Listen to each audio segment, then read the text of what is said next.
Enter, my son. The light is dim, but God's grace illuminates all corners. What burdens your soul? Burden? That word. It clings to me like the dust of 1,000 battles, like the sweat of 100 impossible feats. I have come, not seeking absolution in the common tongue, but perhaps understanding. A singular understanding for a singular truth. Speak freely. There is no judgment here, only listening. Listening. Yes, that is what I crave, to truly be heard. They speak of Delilah, of my weakness, of a love that blinded me. They paint a picture of a man undone by passion, by carnal desire, by the oldest of temptations, and for so long I let them.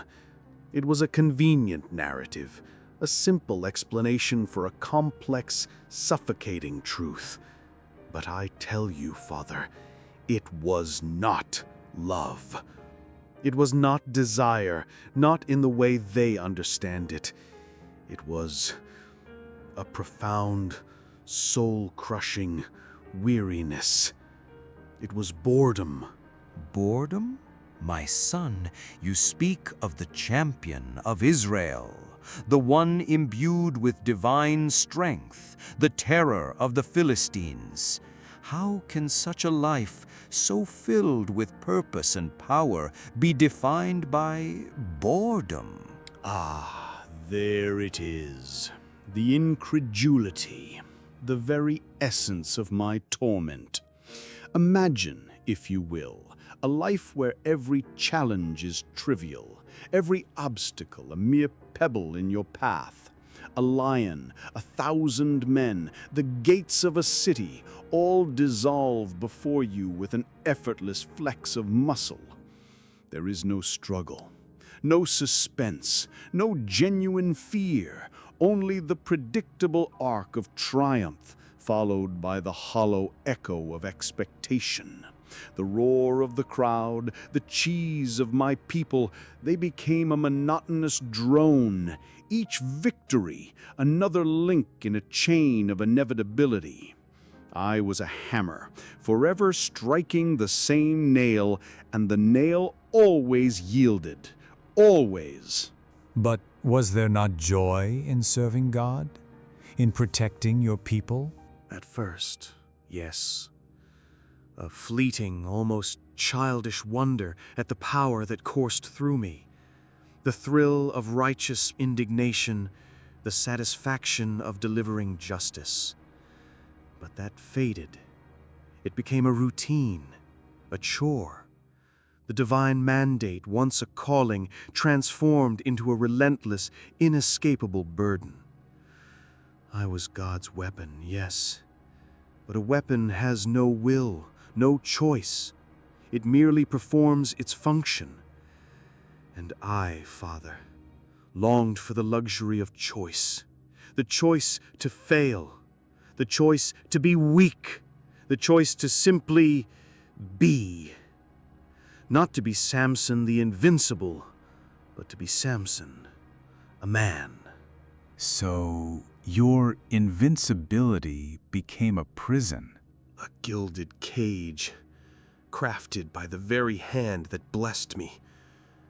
Every day was a performance, every breath a testament to a power I didn't choose and couldn't escape. I watched other men struggle. They toiled in the fields. They wrestled with their consciences. They mourned their losses. They rejoiced in small, hard-won victories. They were vulnerable. They were human.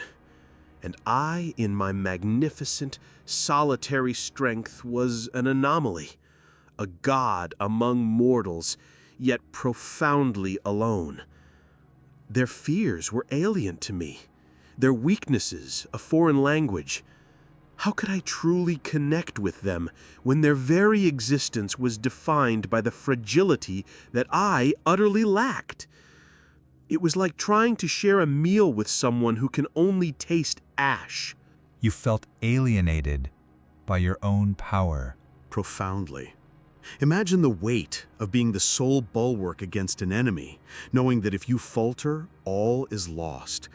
But the paradox was, I couldn't falter. Not truly. And in that inability, I lost the very essence of what makes life meaningful. The risk, the striving, the potential for failure that gives victory its savor. What is courage when there is no fear? What is triumph when there is no doubt? My life was a perpetual, unchallenging ascent, and I yearned for the precipice. I yearned for the fall. A desire for the human condition, with all its flaws and limitations. Precisely. I longed for the simple aches of a tired body after honest labor, not the effortless destruction of 1,000 Philistines. I craved the vulnerability that would allow me to genuinely mourn, to genuinely fear, to genuinely feel the weight of my own existence. My strength was a shield, yes, but it also shielded me from life itself. It kept me from understanding true pain, true loss, true human connection. I was a monument, not a man. And Delilah? How does she fit into this profound ennui, this yearning for normalcy? Delilah. She was not the object of my love, Father, but the instrument of my longing. When I looked at her, I didn't see a woman to cherish, but a potential key, a possibility of release. She represented the path to the very weakness I secretly craved. Every other woman, every other seduction had failed to penetrate the armor of my invincibility. They saw Samson, the mighty, the champion. They sought to possess that power, to bask in its reflected glory. But Delilah had a different glint in her eye, a predatory intelligence that hinted at a deeper game. And I, in my desperation, saw not a trap, but a doorway. A doorway to destruction you knew. A doorway to freedom.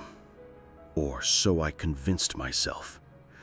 The constant pressure of being God's anointed, the weight of expectation, the sheer monotony of effortless power, it had become unbearable. I was tired. So incredibly, utterly tired. Tired of the praise, tired of the battles, tired of the very strength that defined me. I wanted to be free of it. Free of the vow, free of the burden, free to simply be a man, subject to the same frailties and limitations as all others. So, you deliberately sought your own downfall. You orchestrated your own demise, not out of passion, but out of a calculated desire for release. Calculated? Perhaps not in the cold, logical sense of a general planning a siege. It was more akin to the desperate flailing of a man drowning in an ocean of invincibility. I was suffocating. The air was too thin at the summit of my strength. I needed to descend. I needed to breathe the air of normalcy, even if that air was filled with the dust of defeat and the stench of captivity. Delilah was the only one who pressed the right buttons. She wasn't just beautiful, she was relentlessly persistent. She didn't seek to merely possess my strength. She sought to understand its source, to unravel it. And I, in my profound weariness, welcomed her inquiry. I provided her with the false answers, not to protect my secret, but to prolong the game, to test her resolve, to see if she was indeed the one capable of severing the cord that bound me to this dreadful, magnificent existence. You toyed with her, and with your own destiny, with your own life. I toyed with the idea of life, The life I had, the life I craved. The first 2 lies I told her were tests. Would she be satisfied with superficial answers? Would she give up? And when she did not, when she pressed harder, a strange exhilaration coursed through me. Not of love, but of a perverse hope. She was getting closer. She was the one who could finally break me. And when I finally spoke the truth, the secret of my hair, it was not a moment of weakness induced by passion. It was a moment of profound, liberating surrender, a quiet sigh of relief. Relief? When you knew it meant your capture, your blinding, your humiliation? Yes, relief. Imagine, Father, a man who has lived his entire life with an unbearable weight on his shoulders, a weight that no one else can see or comprehend. And suddenly, for the first time, that weight is lifted. Even if it means falling into an abyss. The darkness of my blindness was a strange comfort. It shut out the world of expectations, the world that demanded my strength. The grinding of the millstone was a monotonous, yet strangely soothing rhythm. It was a simple task, a human task, one that required no divine intervention, no impossible feat. I was no longer Samson, the champion. I was Samson, the blind slave. And in that stripped-down existence, I found a fleeting, perverse sense of peace. I was finally, truly weak. I was normal. I was free. Free. In chains. Blinded. This is a twisted freedom you describe, my son. A freedom born of self-destruction, of a rejection of God's gift. Is it rejection, Father, or a desperate plea for understanding? What is the purpose of a gift that suffocates the recipient? What is the meaning of a divine purpose that strips away all agency, all individual will? I was an instrument, yes, but I was also a man. And a man, even one chosen by God, longs for the simple dignity of his own limitations. He longs to stumble, to fall, to pick himself up, to know the sting of failure and the sweetness of genuine, hard-earned success. My life was devoid of these textures. It was a smooth, frictionless slide down a predetermined path. But your strength was given for a divine purpose, to deliver Israel. Your actions were a betrayal of that sacred trust, a dereliction of duty born of existential angst. Was it angst, Father, or a profound spiritual exhaustion? Imagine a warrior who has fought 1,000 battles, always victorious, never wounded. His armor is pristine, his blade sharp, his body unblemished, but his spirit is utterly, irrevocably weary. He yearns for the quiet grave, not out of fear, but out of a profound desire for rest. I was that warrior. My body was a temple of strength, but my soul was a desolate wasteland, parched by the constant demand for invincibility. You speak as if your suffering, your self-inflicted wounds, were a form of liberation. Is there no regrets for the consequences, for the pain you caused your people, your family, yourself? Regret? Yes, of course. For the blindness, for the chains, for the taunts, for the ultimate terrible cost. But the regret is for the method, not the desire. I regret the pain, but I do not regret the yearning for a life unburdened by this extraordinary, isolating power. It was a desperate act, a clumsy attempt to reclaim my humanity. Perhaps I am a fool, a madman, to seek weakness. But who can truly understand the burden of strength until it is their own? Many would pray for such strength. Many would see it as the greatest blessing. And they would be fools. They see the glory, the power, the awe. They do not see the isolation, the responsibility, the crushing weight of expectation. They do not see the endless, monotonous victories that strip life of its meaning. Imagine a king who never faces a challenge, whose every decree is instantly obeyed, whose kingdom is perpetually at peace. He would rule an empty throne, a hollow domain. There is no joy in an effortless reign. There is no growth in an unchallenged existence. True strength, Father, is found not in the absence of weakness, but in the struggle against it. And I, in my divine might, was denied that struggle. So you sought it, even if it meant destroying yourself to find it. I sought the fight, the effort, the risk. And if the only way to find it was to tear down the very edifice of my strength, then so be it. The Philistines, in their cruelty, gave me what God in His wisdom had withheld, the experience of being truly vulnerable. They took my sight, but in doing so, they opened my eyes to a different kind of reality.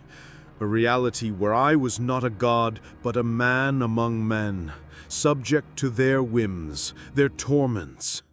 And in that shared suffering, I found a strange, bitter kinship. This is a profound and disturbing confession, my son. You are confessing to a deliberate act of self-sabotage, not out of malice, but out of an existential weariness so deep it drove you to destroy the very thing that defined you. Define me? It imprisoned me. It was a gilded cage, Father, forged from divine fire. And I spent my life rattling its bars, desperate for a way out. Delilah was merely the tool I used to pick the lock. She thought she was exploiting my weakness. In truth, I was exploiting hers, her desire for gain, her relentless probing to achieve my own, deeper objective. She was a means to an end, a catalyst for the collapse I so desperately craved. And when your hair grew back, when the strength returned in the temple, what then? Was it a return to your burden, or a final, ultimate act of liberation? The temple. That was the most terrifying moment of all. When I felt the familiar surge, the terrifying power returning, my first thought was not of vengeance, but of despair. No, not again. I had tasted weakness. I had known the peace of the ordinary. And the thought of returning to that relentless, isolating power, even for a moment, was unbearable. But then, a new thought solidified. A final, desperate stroke. If I was to be a weapon, then let me be a weapon that destroys itself, and in doing so, destroys the very purpose for which it was forged. It was not vengeance for my eyes, Father, or for my humiliation. It was a final, climactic act of self-liberation. To bring down the pillars, to bury myself beneath the rubble with my tormentors, that was the ultimate escape. The only way to be truly, irrevocably free of the burden. To cease to be Samson the strong. To simply cease. A tragic end, then, born not of malice, but of a profound, perhaps misunderstood, yearning for peace. peace. Yes, the peace of oblivion, the peace of anonymity, the peace of being no more than dust, indistinguishable from the common man. No more prophecies, no more champions, no more burdens, just quiet. A quiet that I had never known in life, in the endless roar of battle and the clamor of my own impossible strength. So, do I seek absolution, Father? For what? For longing to be human? For desiring the quiet dignity of a normal life? For seeking freedom from a gift that became a curse? I confess to my weariness, to my boredom, to my desperate desire for weakness. And in that confession, perhaps, I find a measure of the peace I sought. You have laid bare a soul tormented by the very essence of its blessing. What, then, do you believe is your fate? Fate. I have defied it, embraced it, and ultimately ended it on my own terms. My fate was to be strong, to be God's champion. My choice was to seek freedom from that fate, even if it meant a fall from grace, a descent into darkness. The world sees a hero who fell for love.